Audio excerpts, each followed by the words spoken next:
এই জালিমদের পতন হবে, শেখ হাসিনার মতো এদেরও পতন হবে। এই জালিমেরা হাসিনাকে কওমি জননী উপাধি দিয়েছে। আল্লাহকে কি আপনারা ভাবের তালুক পাইছেন? আপনারা কাফের, আপনারা আল্লাহকে দিয়ে ব্যবসা করতেছেন।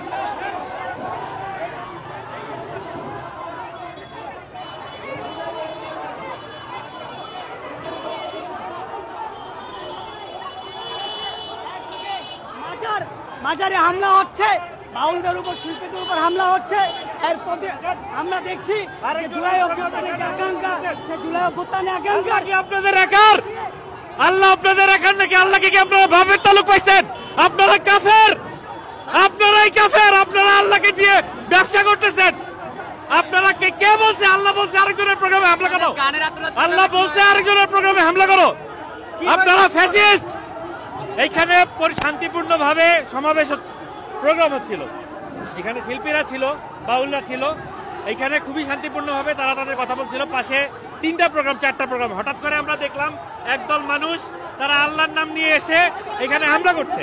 এটার তো কোনো কারণ নাই, এখানে কোনো আল্লাহ বিরোধী কোনো কথা বলা হয় নাই, এখানে সব আল্লাহ ভক্ত মানুষেরা আছেন। এখানে এই যে একটা মানুষ, একদল মানুষ আসছে, তারা কি আল্লাহকে তাদের নিজেদের সম্পত্তি মনে করে নাকি? তারাই কাফের। আল্লাহ যদি কারোর সাথে না থাকে তাদের সাথে নাই, অন্যদের সাথে আল্লাহ আছে। আল্লাহ কখনো জালিমের পক্ষে থাকে না। এখানে যারা হামলা করতে এসেছে আরেকজনের প্রোগ্রামে, তারা জালিম। এই জালিমদের পতন হবে, শেখ হাসিনার মতো এদেরও পতন হবে। এই জালিমেরা কোনোদিন হাসিনার আমলে রাস্তায় নামে নাই। এই জালিমেরা হাসিনাকে কওমি জননী উপাধি দিয়েছে। এই জালিমেরা হাসিনার পা চেটেছে। আর আজকে 5 আগস্টের পরে অবস্থার সুযোগ নিয়ে এই জালিমেরা এসেছে তাদের ক্ষমতা দেখাতে। তারা কোথায় ছিল হাসিনার আমলে?